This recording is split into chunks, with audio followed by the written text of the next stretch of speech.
Querido Señor, te damos las gracias por este privilegio que tenemos de un sábado más, estar ante tu presencia para rendirte la alabanza que tú te mereces.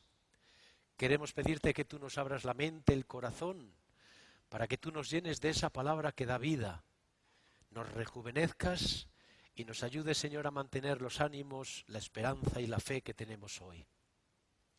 Que tú nos bendigas en el día de hoy a cada uno de los que estamos aquí pendientes de tu palabra, pues te lo pedimos por Jesús.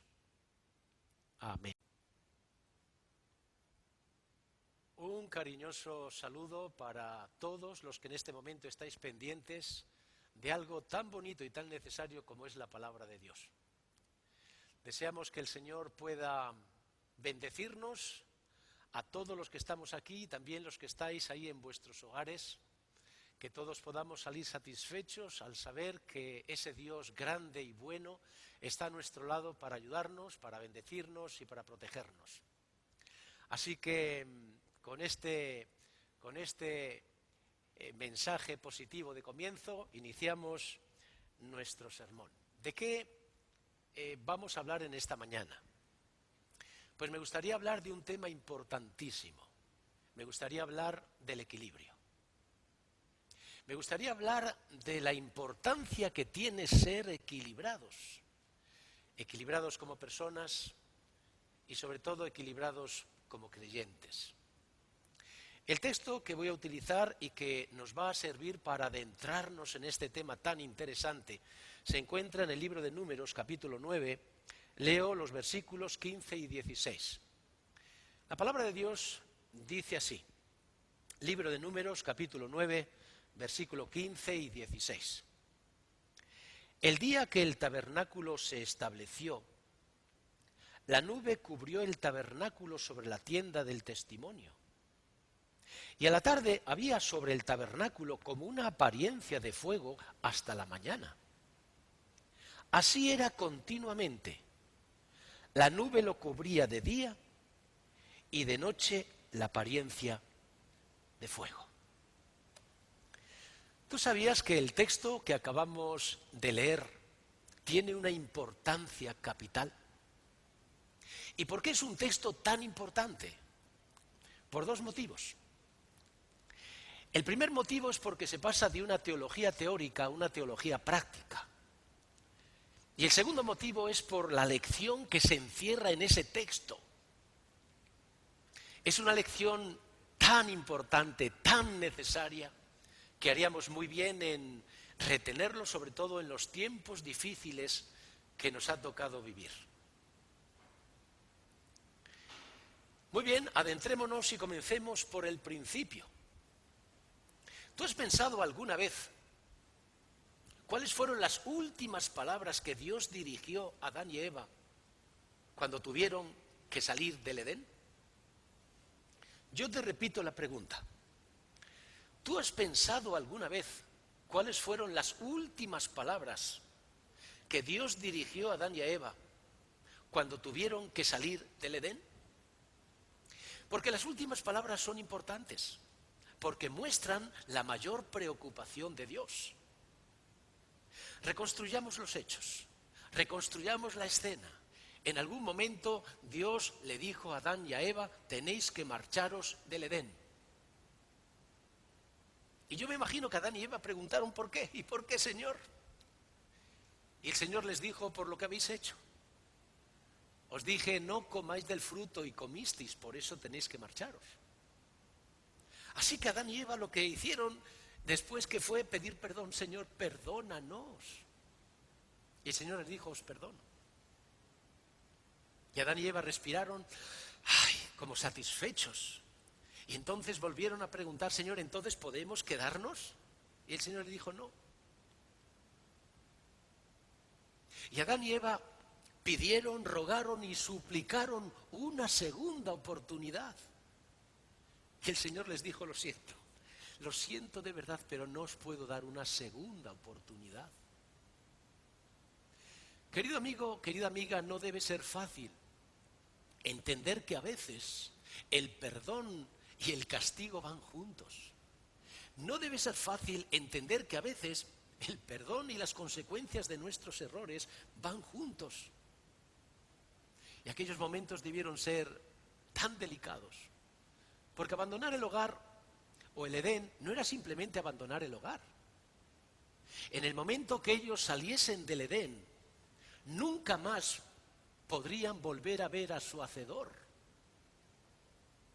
Así que allí debieron haber lágrimas. Adán lloró, Eva lloró, y el que más debió llorar fue Dios. Y cuando Adán y Eva estaban a punto de salir del Edén, en ese momento, en ese preciso momento, fue cuando Dios les dijo las últimas palabras. Fueron las últimas palabras de una despedida. ¿Qué palabras fueron esas? La Biblia no lo dice, el espíritu de profecía tampoco, pero no es difícil de imaginárselo. Yo estoy convencido que el Señor les dijo a Adán y Eva: a pesar de que cuando salgáis del Edén nunca más me volveréis a ver, yo quiero que recordéis una cosa: todos los días estaré con vosotros. Todos los días estaré a vuestro lado. No lo olvidéis. Decídselo a vuestros hijos. Decídselo a los hijos de vuestros hijos. Decídselo a los hijos de vuestros hijos. Todos los días estaré con vosotros. ¿Por qué creo que estas fueron las últimas palabras que el Señor les dijo a Adán y Eva cuando salieron del Edén? Porque en el momento que Adán y Eva salieron del Edén, las palabras que más necesitamos todos, ¿sabéis cuáles son? Estas. Todos necesitamos saber que Dios está a nuestro lado, para ayudarnos, para bendecirnos, para dirigir nuestra vida. Piensa por un momento en Jesús. Después de que Jesús resucitó, estuvo 40 días con sus discípulos. Y después de los 40 días, Él tenía que ir al cielo. Así que Él se tuvo que despedir con sus discípulos. ¿Tú recuerdas cuáles fueron las últimas palabras que Jesús pronunció? Si quieres saber cuáles son esas palabras, lee el último versículo del Evangelio de Mateo y allí leerás: he aquí, yo estoy con vosotros todos los días. Todos los días. Es decir, exactamente el mismo mensaje que el Señor dio a Adán y a Eva cuando salieron del Edén.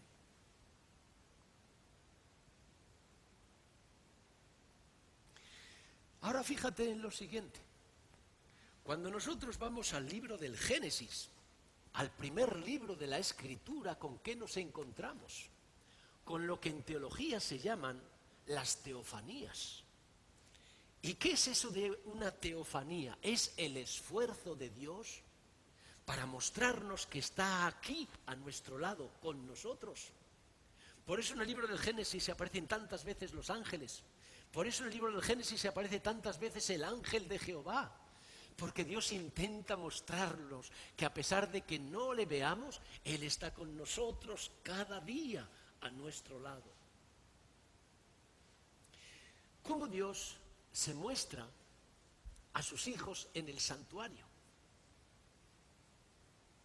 Perdón, hay un inconveniente en las teofanías. ¿Cómo funciona una teofanía? Una teofanía funciona de la siguiente manera. El Señor escoge a alguien especial que se llama profeta, le da el mensaje al profeta para que a su vez ese profeta dé el mensaje de Dios al resto del pueblo. Y yo pregunto, ¿qué padre, qué madre puede quedar satisfecho con esta forma de comunicación? Ninguno. Porque todo padre y toda madre que tenga 3, 4, 5, 6, 7 hijos, no se conformaría nunca con hablar con uno para que luego ese uno diese el mensaje a los demás. Todo padre y toda madre desea hablar con todos sus hijos. ¿Cómo se cumple esto con Dios? A través del texto que acabamos de leer en esta mañana, con el santuario. El santuario es el lugar donde Dios se encuentra con sus hijos, con todos sus hijos. Por eso ese texto bíblico que dice: hacedme un santuario y moraré en medio de vosotros. Ahora, ¿cómo Dios se muestra en el santuario? De dos formas diferentes. en forma de nube y en forma de fuego. Y yo digo, ¿qué forma más extraña de manifestarse?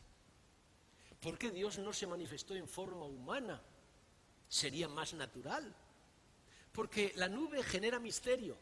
El fuego genera miedo, incluso a veces más que miedo, pavor. Así que, ¿por qué nube y por qué fuego? Y para responder a esta pregunta tenemos que tener en cuenta el contexto donde se produjo. ¿Dónde estaba Israel en ese momento? Estaban en el desierto. ¿Y qué representa el desierto? La muerte. Y mientras el pueblo de Dios está en el desierto, Dios se presenta en forma de nube y en forma de fuego. ¡Qué interesante! ¿Qué representa la nube? La nube representa la lluvia, el crecimiento, la vida. ¿Qué representa el fuego? El fuego representa el calor y el calor representa la vida. Si tú cerrases los ojos y con esta mano cogieses la mano de una persona viva y con esta otra la mano de una persona muerta, ¿qué es lo que te llamaría la atención? La frialdad del muerto. Porque el que vive desprende calor, porque el calor es el símbolo de la vida. Así que fíjate qué contraste más interesante. Cuando el pueblo de Dios se encuentra en el desierto que representa la muerte, Dios se presenta en forma de nube y en forma de fuego que representan la vida. Interesante. Pero hay otro detalle también que no podemos pasar por alto. ¿Cómo hace en el desierto durante el día? Y tenemos que decir que hace calor, mucho calor. ¿Y cómo se presenta Dios? En forma de nube. ¿Y qué representa la nube? Además de lo que hemos dicho, la nube también representa el frescor, la sombra. Y por la noche, ¿cómo hace en el desierto por la noche? Y tenemos que decir que hace frío, mucho frío. Y entonces cuando hace frío, ¿cómo se presenta Dios? En forma de fuego, en forma de calor. ¿Tú te das cuenta? ¿Cuál es el mensaje que el Señor intenta darnos en esta mañana? Es un mensaje muy diferente al que encontramos en Apocalipsis 3. Cuando leemos, ojalá fueses frío o caliente. Pero aquí en esta mañana lo que el Señor nos está diciendo es que nunca seas frío y nunca seas caliente. ¿Cuál es entonces el mensaje que el Señor intenta darnos? El Señor nos habla del equilibrio. Ni fríos ni calientes. En el punto medio, el equilibrio.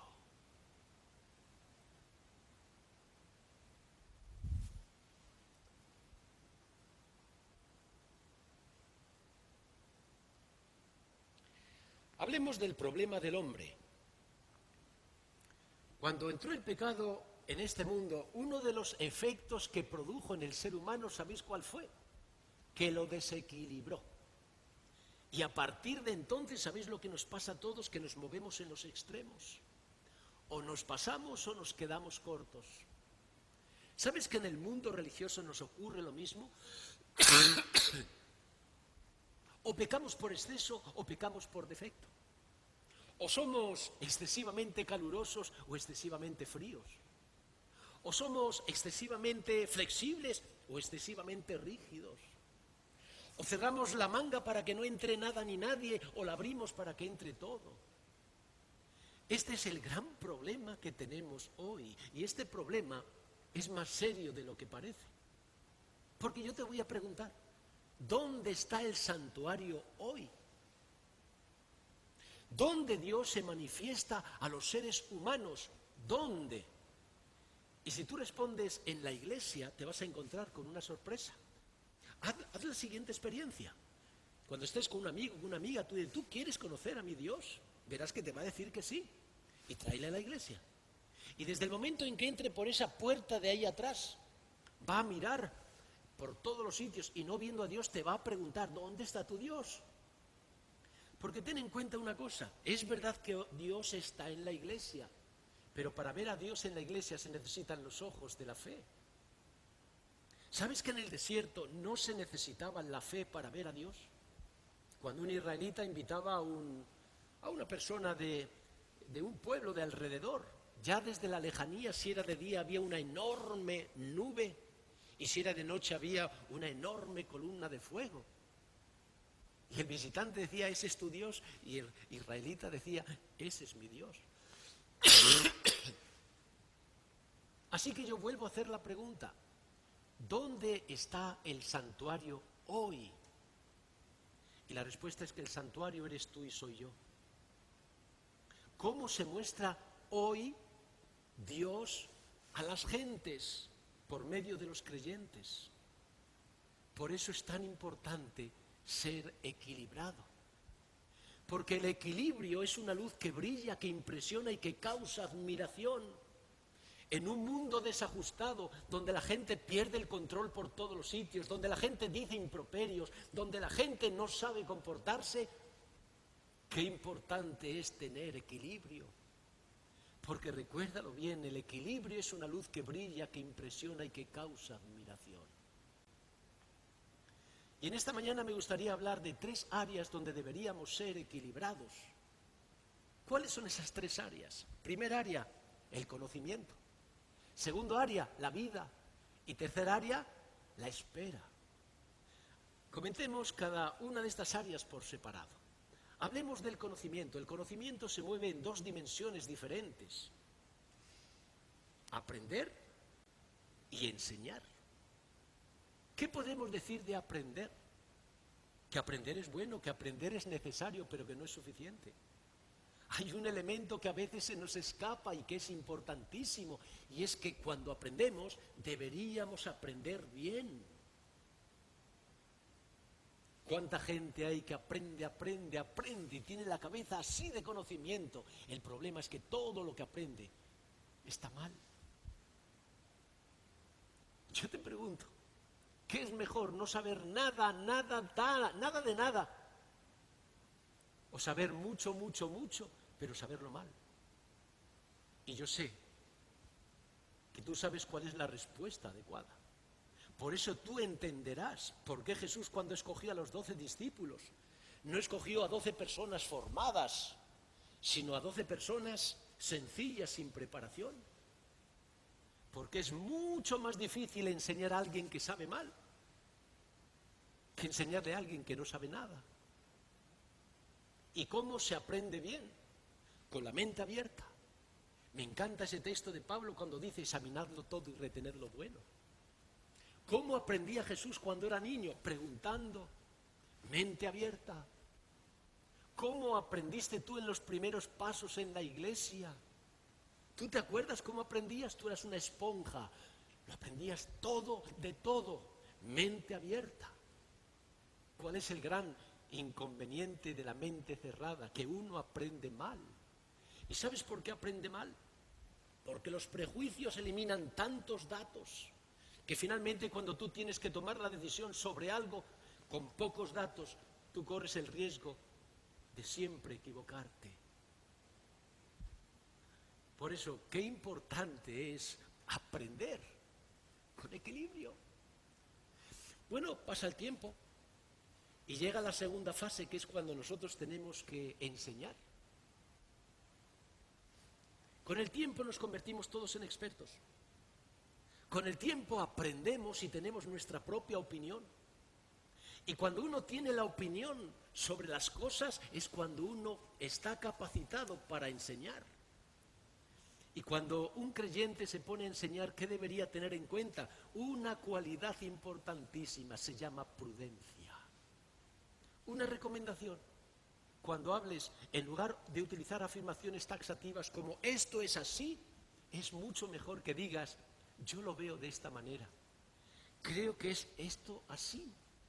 Porque si tú tomas esta postura, sabes que si luego tienes que hacer alguna rectificación, no tendrás ningún problema. Pero cuando uno afirma taxativamente que algo es de una forma y luego se equivoca, finalmente pierde la credibilidad. Fijémonos en Jesús, cómo enseñaba. ¿Sabéis que Jesús para enseñar tenía en cuenta 2 principios interesantísimos? El primer principio es que Jesús solamente enseñaba aquello que podía entenderse. Y el segundo principio es que Jesús solamente enseñaba aquello que podía sobrellevarse.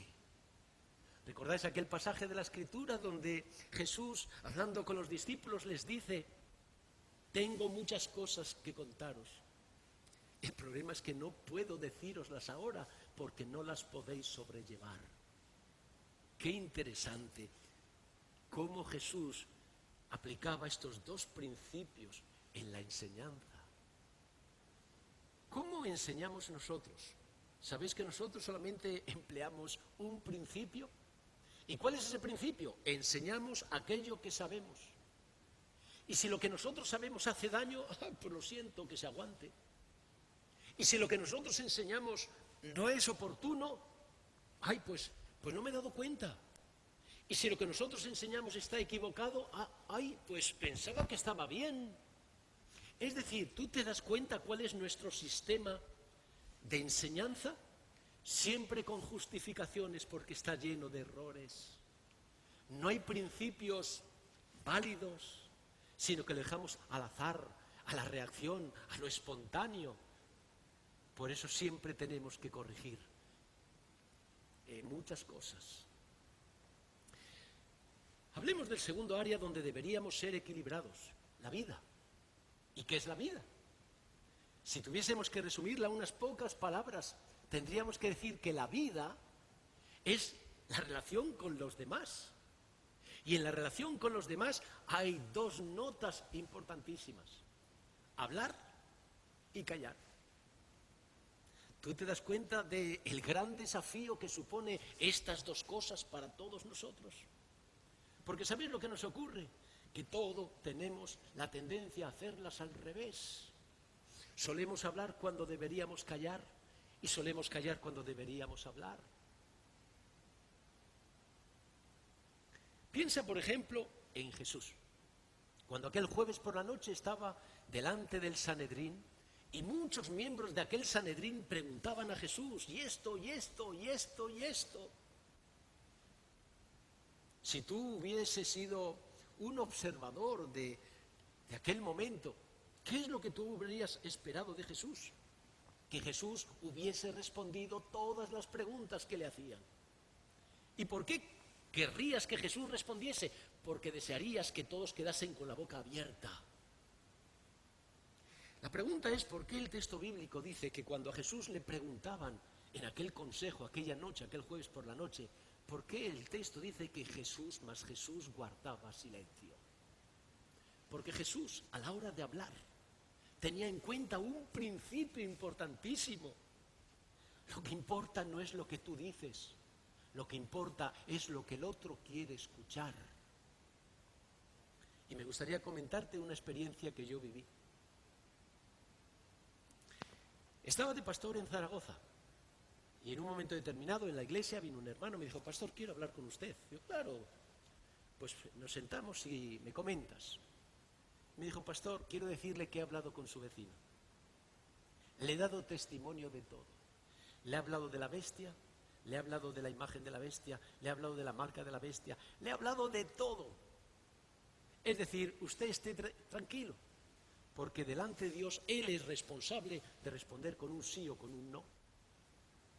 Yo le agradecí al hermano y le dije: gracias, hermano, por su testimonio.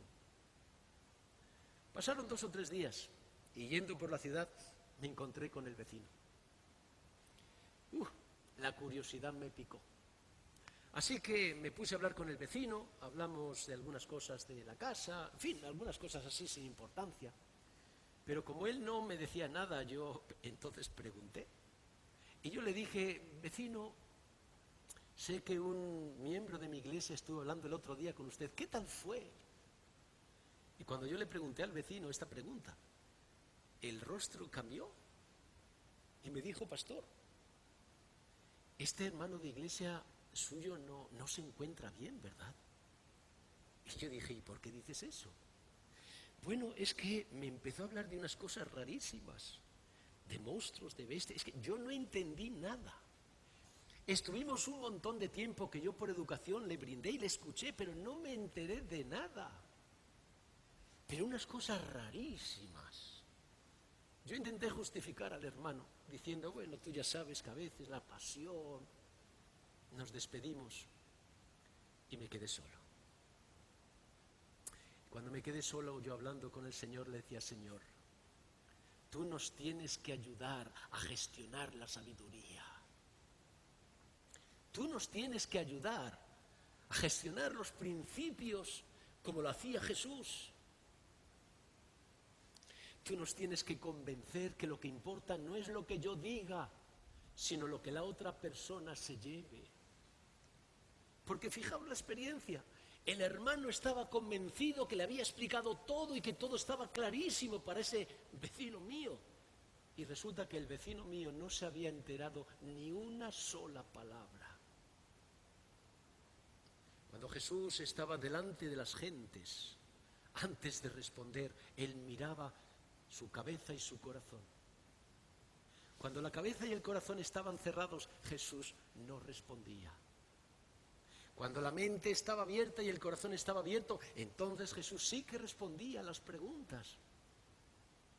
Cuando Jesús estaba delante de aquel consejo, de aquel Sanedrín que le preguntaban, Jesús observó a los que estaban allí y se dio cuenta que nadie quería conocer la verdad, que lo único que querían era una razón para matarle. Por eso Jesús guardaba silencio. Y yo me digo, querido amigo, querida amiga, qué importante es ser equilibrado. Cuando a nosotros nos preguntan, respondemos. Y creo que tenemos que aprender. Cuando alguien te pregunta, pensar un poquito, ¿por qué me pregunta? ¿Quiere aprender? ¿Quiere saber? ¿O quiere reírse de mí y criticarme? Porque si lo que quiere es reírse de ti y criticarte, por favor, no respondas. No juegue su juego, no sirve para nada. Tercer área donde deberíamos ser equilibrados, la espera. ¿Y por qué tenemos que ser equilibrados en la espera? Porque nosotros somos una iglesia que espera. Desde que Jesús se fue al cielo, la iglesia espera que Jesús venga por nosotros. Por eso, qué importante el ser equilibrado mientras esperamos. ¿Sabéis que hay dos formas desajustadas de esperar? Una es la espera exaltada. ¿Y qué es la espera exaltada? Es cuando uno le pone demasiada emoción en la espera, hasta el punto que hay tanta emoción que está dispuesto a tirar todo por la ventana. ¿Sabéis que esta forma de esperar tiene un gran inconveniente? ¿Y cuál es el inconveniente? Que aparezca el cansancio. Y os voy a contar otra experiencia que yo viví. En una iglesia donde estaba pastoreando había un hermano que siempre que me veía a mí, me decía, pastor, Cristo viene y viene pronto. Y yo respondía, amén, Maranata. Y siempre que me veía hacía lo mismo, pastor, Cristo viene y viene pronto. Y yo decía, amén, Maranata. Un día me cambiaron de iglesia, me cambiaron de ciudad. Y yo perdí el contacto con este hermano. Pasaron varios años y me lo volví a encontrar en un encuentro nacional. Y cuando le vi, corrí hacia él y nos abrazamos los dos. Pero hubo una cosa que me llamó la atención. El hermano no me saludó como siempre me saludaba. Así que entonces yo le pregunté, hermano, ¿dónde está ese Cristo viene y viene pronto? Y la respuesta que dio el hermano me dejó congelado. El hermano me dijo, pastor, ya no quiero saber nada de la venida de Jesús. No me interesa. Y yo le pregunté, ¿por qué? Y él me dijo, pastor, yo confié. Yo pensaba, estaba convencido que Jesús vendría pronto. Dejé mi trabajo, dejé mi casa, dejé mi familia y me fui al campo. Y allí esperé. Y Jesús no volvió.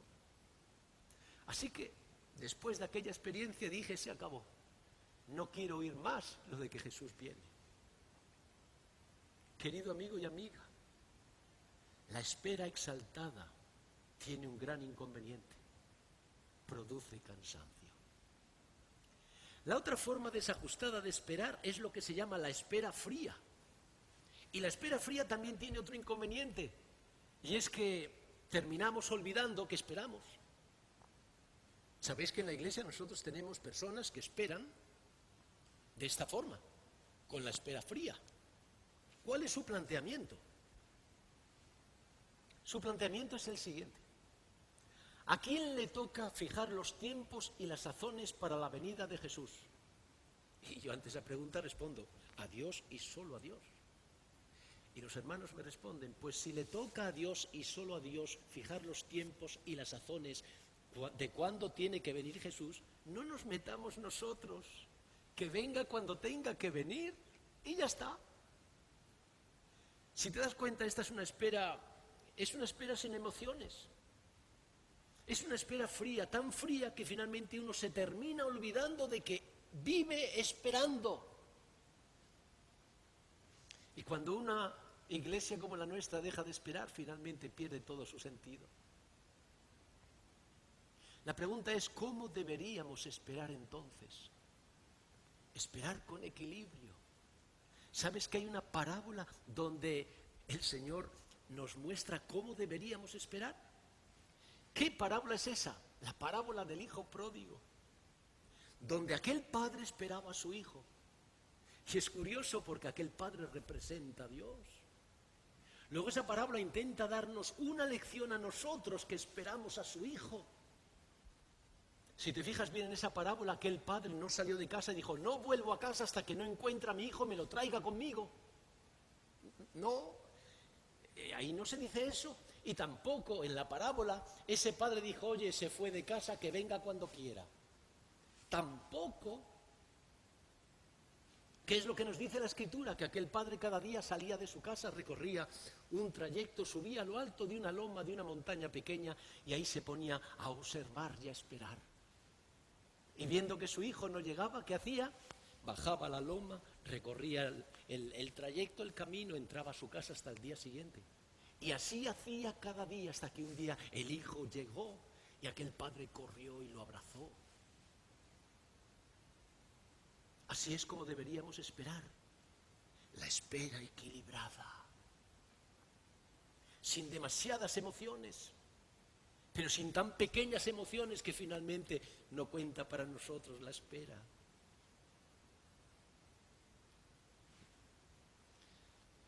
Y ahora nos vamos a adentrar en la parte más importante. Hemos hecho una parte descriptiva, pero ahora vamos a la parte práctica. Ahora vamos a adentrarnos en cómo podemos ser personas equilibradas. Es decir, que si tú eres una persona no equilibrada, ¿cómo puedes conseguir el equilibrio? ¿Sabes que no es tan difícil como a lo mejor tú te puedas imaginar? Y para saber cómo conseguir el equilibrio, yo te invito a seguir la lectura de un texto que se encuentra en el Evangelio de Mateo. Mateo capítulo 10, versículo 16, donde el Señor nos dice: he aquí yo os envío como ovejas en medio de lobos. Sed pues prudentes como serpientes y sencillos como palomas. ¡Qué texto más impresionante! Porque este texto puede pasar desapercibido, pero en realidad nos da dos cualidades que sirven para equilibrar al ser humano: la prudencia y la sencillez. ¿Qué es la prudencia? Si tú preguntas a cualquiera, te dirá: prudente es aquel que piensa dos veces antes de hablar o que piensa dos veces antes de actuar. Pero si tú pones en práctica este planteamiento, verás que no funciona.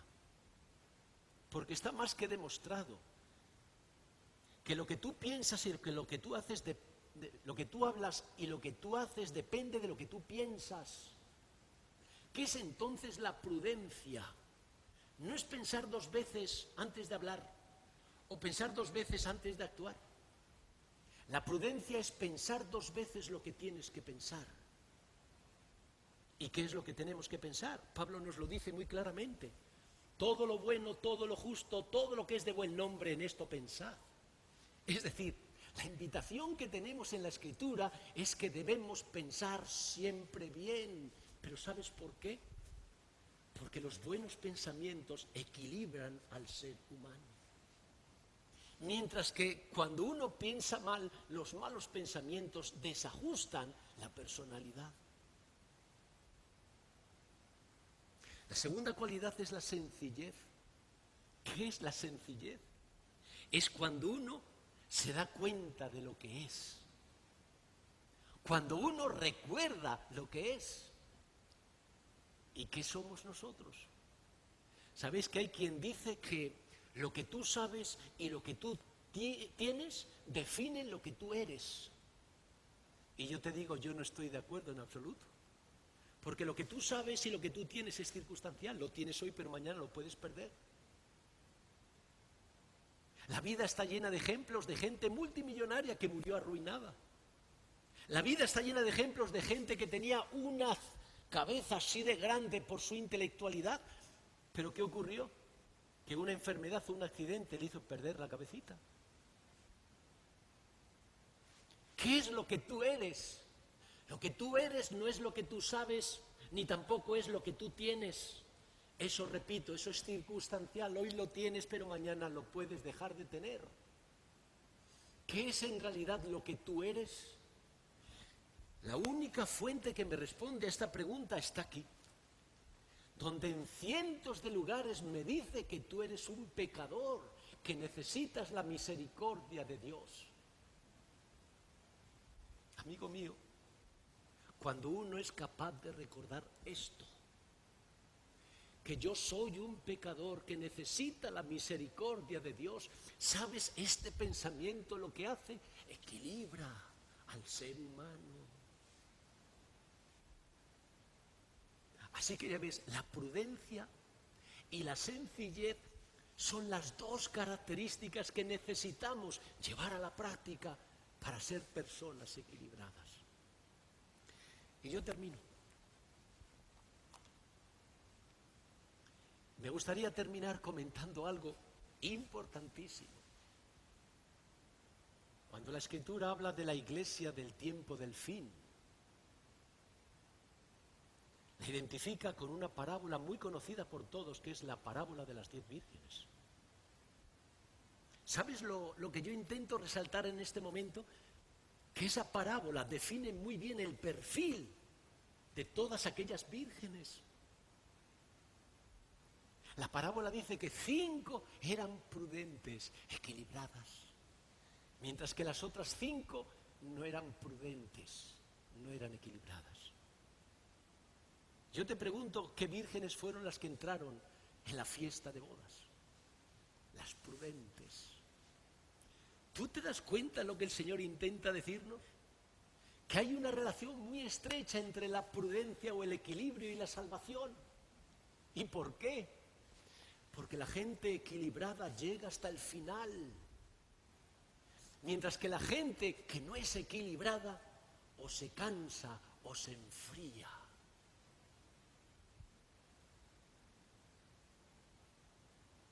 Querido amigo, querida amiga, qué importante es ser equilibrados. Y ahora todos sabemos cómo conseguirlo. Por eso cuando tú te pongas a hablar con tu Dios en oración, acuérdate de pedirle 2 cosas, 2 grandes desafíos. Primera cosa, Señor, ayúdame a pensar siempre bien. Y segundo, ayúdame a recordar lo que yo soy. Porque si tú tienes en cuenta estas 2 cosas, ¿sabes lo que va a pasar contigo? Que te vas a convertir en una persona equilibrada. Que Dios nos bendiga a todos y nos ayude a recordar que el equilibrio es una luz que brilla, que luce, que impresiona y que causa admiración. Que así sea. Amén.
os invito a inclinar vuestro rostro para recibir la bendición del Señor. Que el Señor te bendiga y te guarde. Que el Señor haga resplandecer su rostro sobre ti y tenga de ti misericordia. Que el Señor alce sobre ti su rostro y ponga en ti paz. Que así sea.